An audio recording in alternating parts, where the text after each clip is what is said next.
Hi folks, welcome to the Moving Beyond Being Good podcast by Gary Ryan from Organisations That Matter. In this podcast, Gary shares everything about servant leadership, service leadership, authentic leadership, how to create high performance cultures, service excellence, and life balance. Here's your host, Gary Ryan. And thank you, Sienna, for your lovely introduction. Folks, I'm absolutely delighted to have Renata Bernarde here with us today for this episode of the Moving Beyond Being Good podcast. Because when it comes to moving beyond being good, Renata Bernarde is 100% way above being good, in my view, that is for sure. So the Job Hunting podcast, which Renata founded, has just turned 4 years old within the last few weeks, 220 episodes in. However, folks, that's not all that Renata does. She's also an executive coach, a career strategist, and a job hunting expert, especially for white-collar folk in the professional space.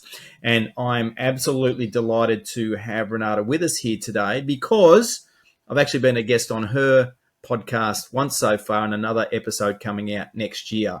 So it's nice to be able to return the favour. Welcome, Renata.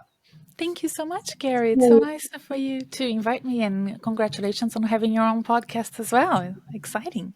Thank you. I actually started my podcast in 2009.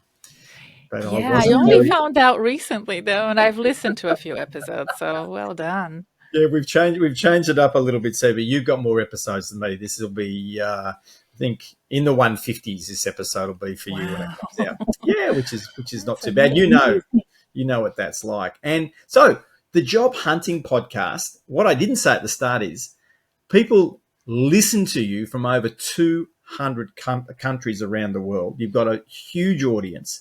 I know that your services that you provide to people also are global. They're not just here from Australia. How and why did the Job Hunting podcast start? Well, it started because I love podcasts, and I was listening to podcasts all the time, and I really enjoyed the format, and I felt that it was an easy one to do because it had no video, but here we are filming this with video. Things have changed in the podcast world, and more we see podcasts being filmed as well, which is fine. But at the beginning, it was just audio, and it was really simple. I recorded the first episodes with my phone, my mobile phone. You can go and listen to them. They're still there, and they're still some of the most downloadable episodes. So that's why, even though I feel they sound terrible to me, there must be something there that attracts people to them. And I think I had a lot to say, and I felt it was an easy way to get things out quickly to the world about what I felt was a discrepancy between the amount of information that employers have when they're recruiting and the minimal information that job seekers have when they're looking for work. So I felt the podcast was going to serve a group. I don't feel that my audience is huge. I think it's quite niche, but they are very loyal. And they stick to me. Even when they do have a job, they continue to listen. And I know this because I get a lot of feedback and some messages, and people subscribe to my newsletter and they reply back to the newsletter and give me feedback about how this episode made them think about things that they hadn't thought before and how they've been forwarding it to other people. So I really love getting feedback like that. And with your loyal audience, that's something that I would encourage folk to be, if they're through my audience hearing about you and the Job Hunting podcast for the first time. I'm saying, hey, folks, go and tap in and listen in, even if you think you're not looking for a job right now, because the material that you cover, Renata, is so it's specific to job hunting, but it's equally broad around careers at the same time. And given globally, we've got 23% of people are engaged in the workplace, which means 67% aren't. The chances are that 2 out of every 3 people actually aren't engaged in the job that they're doing. So if you're listening, folks, and you're in that place, why wouldn't you go and listen to Renata, even if you're not thinking of leaving at the moment, even if you're just happily disengaged, which I don't know why you want to do that, because what you share And for example, your most recent episode that I've listened to, because it'll be different by the time people hear today's episode, there'll be more out from you, but is around what happens and the impact of making a mistake in the workplace, and you talk a lot about that in your most recent episode. Now that's important information for everyone to be hearing, Renata. And I guess, as you said too, you wanted people to have a fairer situation when they're going for a job compared to the employer, and so you Yes. wanted to share some information. Now, it's one thing to think that; it's actually another thing to go ahead and do it, even if you did record with your phone in the first instance. Yes. So, what have been some of the key messages that you found over time folk have connected with, Hmm. because it really has been that gap in knowledge that they didn't have, Renata? Yes. So the first thing that I wanted to do for the podcast and my audience is to never miss a week. I Mm, don't care what's happening in my world. I know how frustrating it is when you're looking for a job and you can't find a job, when you don't understand what's happening to your job application, when you don't hear back from a recruiter.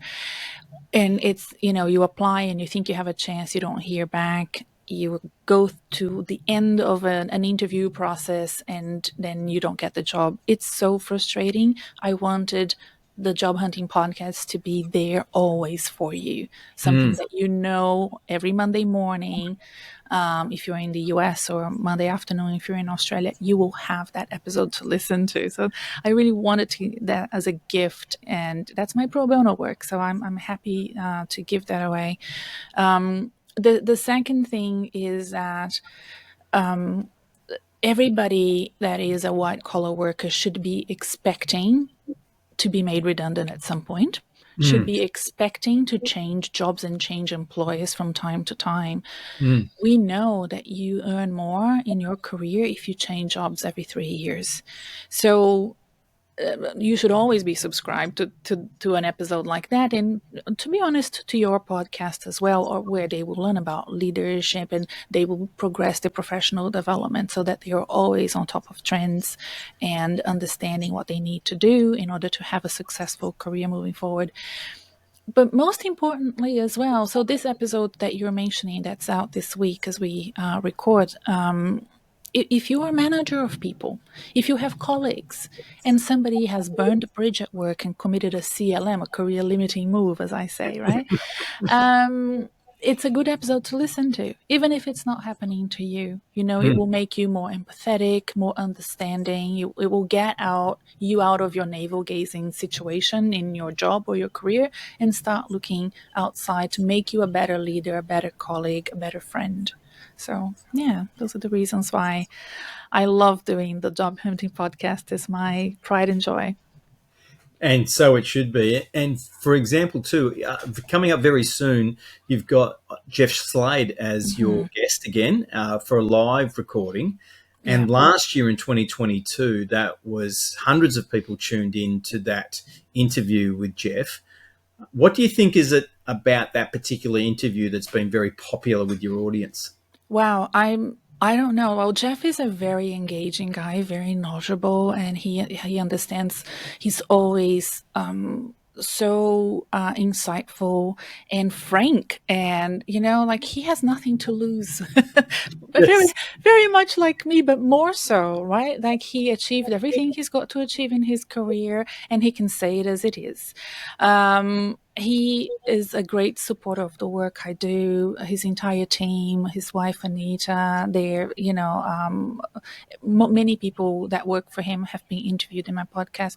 And I like to have recruiters on the podcast and give them a platform to speak directly to candidates when the candidates are not actually applying for roles with them. Just speak in general terms about the situation that they're facing, the trends that they're hearing about, and we sort of have this sort of balcony view of what's to come. That episode last year was really huge. A lot of people listened to how to find a job in 2023. And I just wanted to repeat the recipe. I told Jeff that he was only surpassed when I interviewed ChatGPT. So I interviewed ChatGPT right when ChatGPT started. And that episode, which was in the middle of 2023, for those listening to this later, was, then surpassed the interview with Jeff, which was in December 2022. So I told him, ChatGPT beat you. So let's try to beat ChatGPT again. And so that's why we have, and we're recording live. So from time to time, if I have a guest that is super comfortable with the format of live streaming, we record live, because Yes. then people can interact. A lot of people just listen and they don't interact, and I'm assuming they just want to be a fly on the wall, and that's fine by me. But they can ask questions, and Yes. I find that that's a great opportunity as well to get your questions answered very quickly. Yes, and again, that's coming up next week from today's recording time, and which will be after this. It'll have occurred by the time this episode comes out, folks. So you will Well, have Gary, needed. they can always go back and listen to it. So if you Yes. go to events on my LinkedIn page, or if you go to my YouTube channel, you can listen to all previous live streams. We've interviewed many other recruiters, both in Australia and overseas. And those are very popular episodes when I've interviewed the former executive search person for Google, for example, Jeannie Clark. That's a very good episode. We have some recruiters overseas, some recruiter coaches overseas, like Lou Adler. Yeah. So So I who's brilliant? would encourage people to go and listen to those. Yes, and folks, Renata just mentioned the Chat GPT interviews where Renata interviews ChatGPT about careers and job hunting, etc. It's so innovative. It's so clever. It's a great idea, and you did all that background work to make it live, and you gave ChatGPT a voice, and you found a tool to be able to handle to be able to do that as well. So, folks, absolutely, you want to go back through all of the episodes and do that. We'll have all of them in our show links for sure, including the YouTube channel that Renata just mentioned now. Listening to podcasts is one thing, and people can learn from them, and you and I are both quite happy to share information and help people develop. But there is another level to go for folk who are really serious about cutting down the time and doing what I call smart hard work, and that is engaging you specifically to help them. What are some of the typical characteristics of the folk that are courageous enough, smart enough to be able to take that plunge, if you like, and actually help themselves more quickly to engage your services, Renata, and maybe share some what those services are? So let me tell you about the type of people that reach out to me. They're usually in mid-career or older, right? So my youngest client is in his 30s. Most of my clients are in their 40s and 50s. And I think there's a reason for that. I think that the university and the early career jobs that you get, which are very good at springboarding you forward, right? They provide a lot of ambition and guidance and mentoring for the first decade or so of your career. And then you reach a point where things are just not going your way. And it usually happens in your late 30s, early 40s, or even a bit older than that, when you think, okay, I have no clue what I'm doing anymore. It's a daily grind. I'm not getting the jobs that I want. I'm not being promoted, or I got promoted and I'm completely out of my depth. I hate where I work, or I've just been made redundant. I don't know what to do. I don't know who to go to. Usually they go to recruiters, and Yes. recruiters are not the best person to talk to when you are so insecure about your ability to move forward in your career. Why? Because recruiters are serving a client who needs the best possible candidates for the jobs they have at hand. Recruiters want only to talk to candidates that are at their best, that know Yes. how to pitch, that know how to interview. So if you're struggling with that, the best person for you to talk to is a coach. And if you can't afford that, a mentor or a buddy or a colleague that has recently found a new job, get as much insight and do your market research to understand what your chances are of achieving similar results for your career. I think with the coaching, what it does, it's just helps you just step forward in a simpler way, where you're not banging your head against dead ends or against the wall. Like you're finding sort of a smooth, tried and tested framework, which in my case I've been using since I first met you, basically, Gary, which was back in 2008 when we both Yes. worked at Monash University in the graduate school, and I was the MBA career manager back then. Since then, all I've done is improve and enhance and learn, and that continuous improvement with my process makes me so confident about what I teach and how I work with my clients. Sometimes it surprises myself, like, oh my gosh, it worked again and again and again. So for me, it has normalized my ability to help my clients and make it simpler for them. Job hunting, it's not easy. It's a competition. It's a tough Yes. competition. You don't know who who the other candidates are. You can't see them, and you are guesstimating. Your strategic moves through that recruitment process, and a coach can really help you and guide you in preparing you for each of the bottlenecks and the qualification process, which is the competition of recruitment and selection. And for the folks out there who find themselves suddenly in this situation, because that's nearly always the case, for them it's a maze. And the beauty of engaging someone like you is it's not a maze for you. Yes, it's challenging. Yes, it's difficult. Yes, it is a competition, but it's not a maze for you because you know the steps. That maze straightens out to a clear process about education, mindset, certain things to do and certain things not to do. And this is how it cuts down time. Now, I'm not suggesting, as you don't either, that this therefore means that someone could be made redundant on Monday and they're getting a job on Friday. That's not most people's journey. And the redundancy is there to pay for the period of time that they're looking.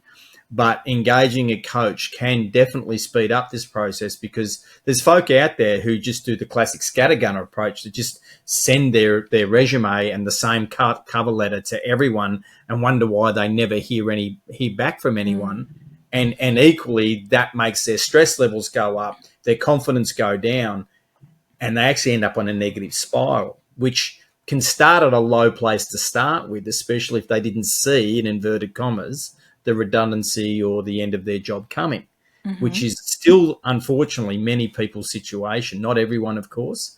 And that's why it's such a smart thing to do. And equally, there are online products that you've got that people can access that might be another pathway where people can access to this material. Would you like to speak about some of those offerings you've got too, please, Renata? Sure. Yes for Success, How to Achieve Life Harmony and Fulfillment is my new book. It's out now. Check out the link in the show notes for all the details of how to get the new book, Yes for Success, How to Achieve Life Harmony and Fulfillment. It's going to teach you a whole heap of strategies around how to have increased happiness now and into the future for your life. If not for you, get it for someone else that might be struggling or floating along in life. This book works. And as you can see, folks, the book debuted at number 6 on Amazon. So people have reacted to it very positively. Check it out. You can get your copy too.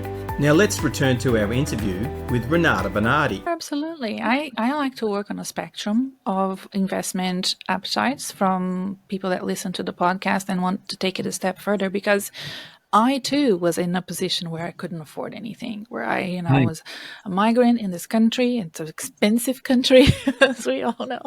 And I just didn't have the service opportunities that I'm now able to provide my clients. It was all or nothing. Either I was paying $2,000 to get my resume reviewed or nothing at all. I remember being in that situation and being quite scared of investing so much money.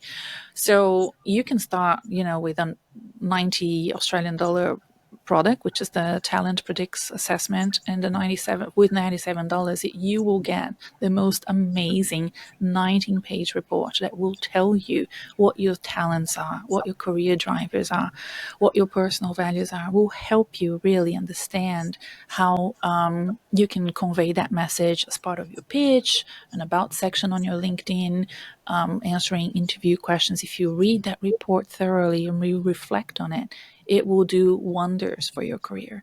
So from that point onwards, we have a instant access little course called Reset Your Career, which I absolutely love, and I think people underestimate what it can do.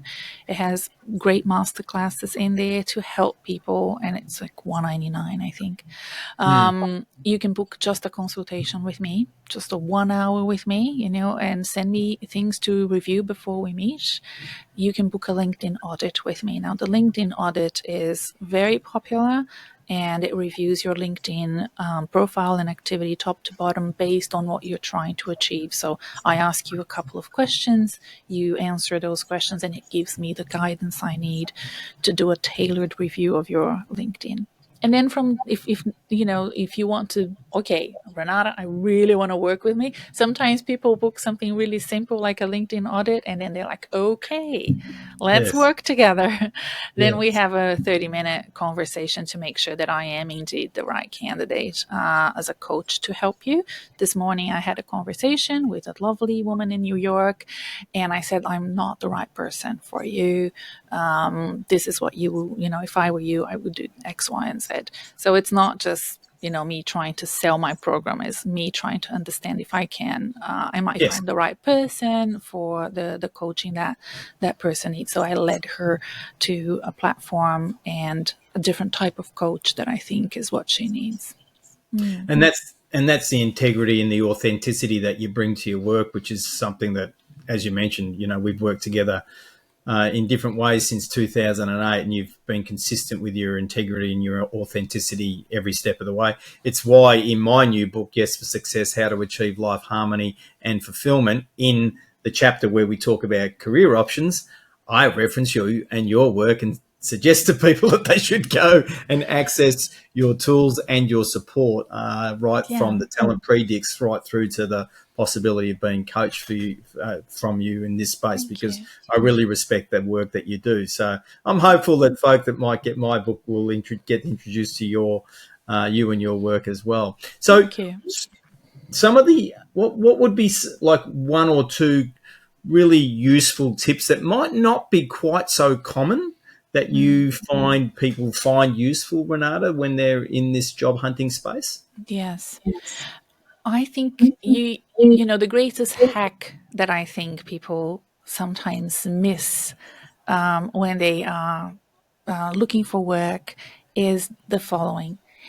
You need to be completely comfortable with yourself without a job.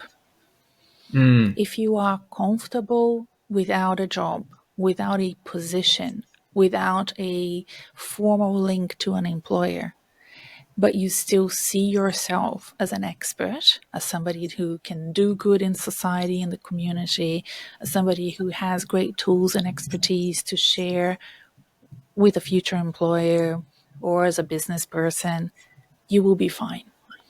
Until you reach that point, you should be working with a coach to get there. because the anxiety that some people have when they don't have a job, the lack of connection that some people feel when they don't have a job, their inability to see themselves as leaders, as experts, as amazing professionals without a link to an organization shows in the job interview. It shows in your body language, in the way you speak, in your tone of voice. And very rarely a recruiter will be able to pick that up and give that feedback back to you.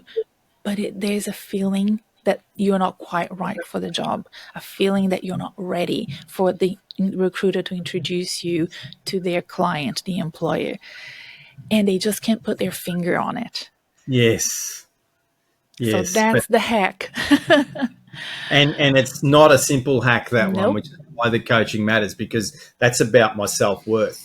That's about my self-image. That's about who I actually believe I am. And understandably, when people have been working, when they get to you often in their 40s, as you mentioned earlier, they've been working for a long time. And so their identity is very closely linked to the title and the pay and all of the status that comes with it. And we also know from a neuroscience perspective, our brains are wired that way as well. So there's it does take some work to be able to be comfortable, as you've just described, with not having a job and who I am as me. That doesn't mean you don't have your skills. And that's, again, where you mentioned the talent predicts. And one of the beautiful things about that is sometimes people, even by this age span that you're describing, still aren't as clear about what their talents are as what they could be. And when you've got that level of clarity through a tool like Talent Predicts, and you've got the understanding of what your personal values are, and you understand what your passions are, all of a sudden, different organizations and possibly quite different jobs that can apply those talents become available. And all of a sudden, it's like, wow, you can get energized. Mm. And you would experience that many times over, no doubt, Renata, where people become brilliantly energized by possibilities that actually, prior to not having a job, they hadn't really considered. Yes, no, it's enlightening to have that report, and I like when people book the report and then book a time to see me so that we can really brainstorm the results. I'll give you a few examples. There are people that have been trying to career advance for months, if not years, and they don't understand why they're not going through the process successfully. And then we do a talent predicts report, and it shows. Right? Like if you're great at being persuasive and engaging with people, and most of your career you've done, let's say, sales and marketing, you've been very successful. No wonder you want to progress. But then your next step up for you is chief operation officer, and you need a different set of talents for that. And you can't see what the progression would be for you career wise. That doesn't take you to that space where you're completely uncomfortable, where what you need is to be super organized and diligent and precise with your work, and a leader of people. Maybe your next step could be VP sales. Maybe your next step could be, a business development role that pays well and doesn't require you to go outside of your spectrum of talents.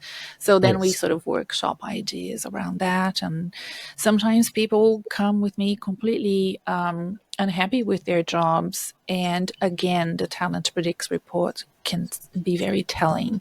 If they're an engineer, but they're not really good at critical thinking or for forecasting, foresighting, that might be a problem for them. So let's think about what sort of career transition we need to make to align what you can do and want to do well, and a career that is fulfilling for you.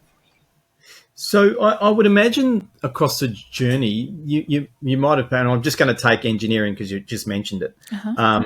Someone that maybe went into, say, a career pathway like engineering because they were reasonably good at some science and maths at school, and their parents in particular wanted them to have that as one of the 2 or 3 job options. So they go and do it. They do it for 15 years or 18 years or whatever it is. They're good at it, but they're not great at it, and they certainly don't love it. Have you got some examples where, in a scenario like that, which doesn't have to be engineering, and the journey with you has helped them just go, oh my gosh, like there's this whole world out there, which is actually what I want to do. And they land there and their life is actually completely different as a result. No, we can talk about engineering because I dropped out of engineering. So a perfect example of what not to do, and not to be afraid of failing, not to be afraid of giving something a go because it sounds right at the time, and then saying, okay, this is not for me. It might be super scary, as it was for me, to drop out of a university and move into a different direction. And it may be that the first year or two will be very complex, and insecure financially, and you don't still have any real understanding of what your strengths are in this other profession that you chose. In my case, I decided to open my own business and have a travel agency, which I then sold in order to move to Australia.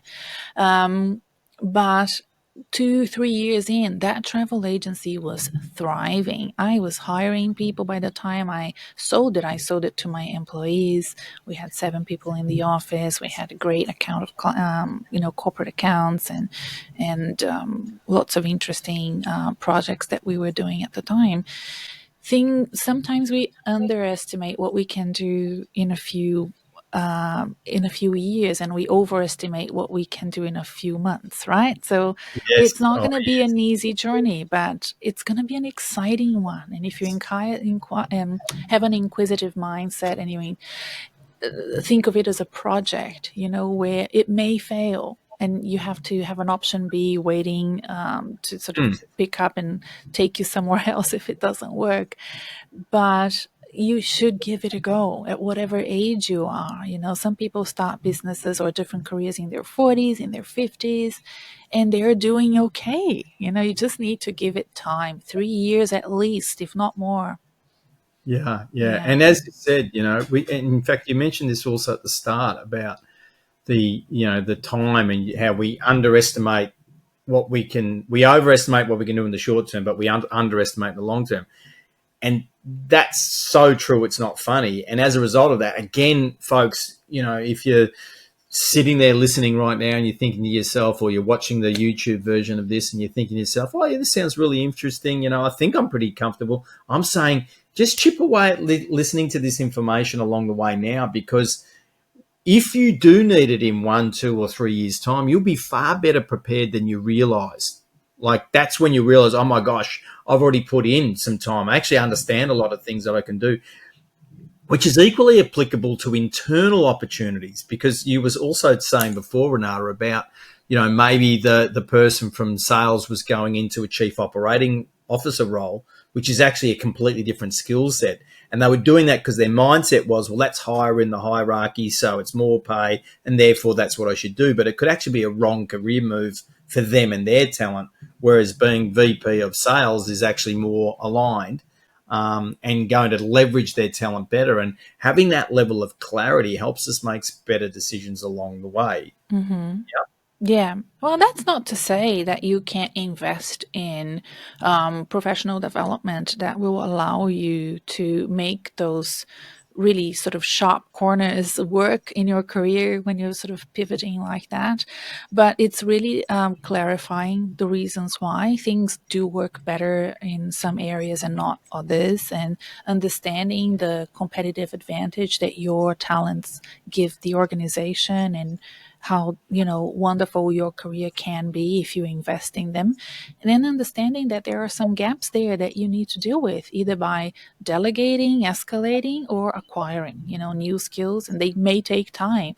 So with this client in particular, we went into a position that he felt comfortable in, and we're now still working together to develop his professional development to achieve the career goals that he wants to achieve. And that's something that we're working on. It's easier if you have guidance, so that you know what to invest, because some of these executive development programs can be so expensive, and people just sign up for them without really understanding why they're signing up for them. Yes. Yeah. Yes. So we're being very specific, very intentional about where we're spending our money and our time.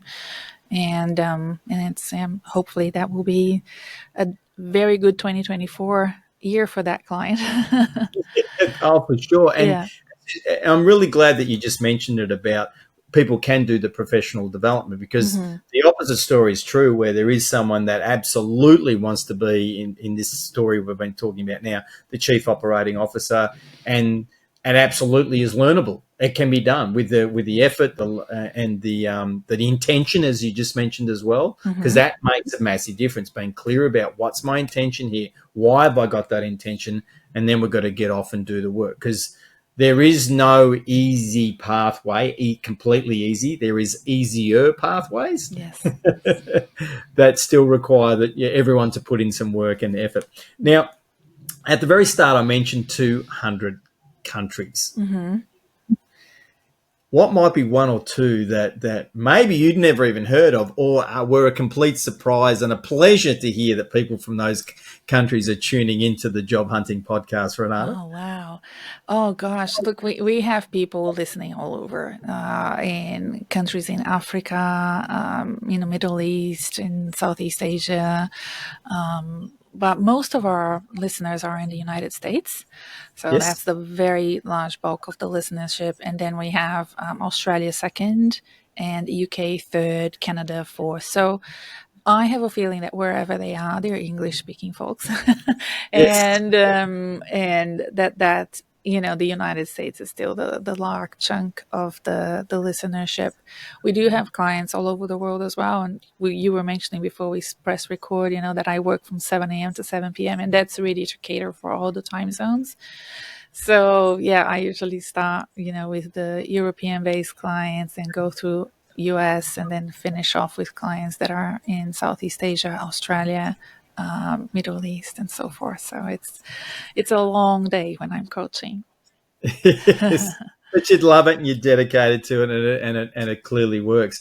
And you're multilingual. How many languages can you speak? Just two, Gary. Now, I can understand a bit of Italian, French, and Spanish, but that's because I speak Portuguese, and Yes. it's good because I was in Europe recently, and you can really understand a lot of what everybody else is saying. But no, I don't claim to speak those languages. But you still do understand them. You're certainly more multilingual than I am. I can go back to year 7 and 8 at high school when I learned Italian. Io parlo italiano. Oh, there you go. So I can say the odd sentence, but we've got Italian neighbours and they talk to me and I don't really understand what they're saying. They very speak much. very fast. Yeah, They do. They do. Now, wrapping up for today, we're going to make sure we've got everything in the show notes. What are some of the best ways for people to reach out and find out about the Job Hunting Podcast and to connect with you, Renata? It's so easy. Like the Job Hunting Podcast is literally everywhere. You can ask your Alexa to play it for you. You can go to Spotify, Audible, YouTube, Apple Podcasts and listen to it. I have a website. It's my name, renatabernarde.com, and LinkedIn as well. It's I'm always posting there and try to keep connected with the folks on LinkedIn. I have a weekly newsletter. If you're really keen never to miss out on an episode from the Job Hunting Podcast, you can sign up for the newsletter. I give extra content for those people because I know that they're really keen. It has, I think, 50% click rate and 0 unsubscribe. So I love the newsletter, and I think it shows. I think there is a market there for people that care for the job seeker, for the white collar worker. And I think that they're lonely, and I think that they don't know who to go to for advice. And there are conflicting advice also in the world.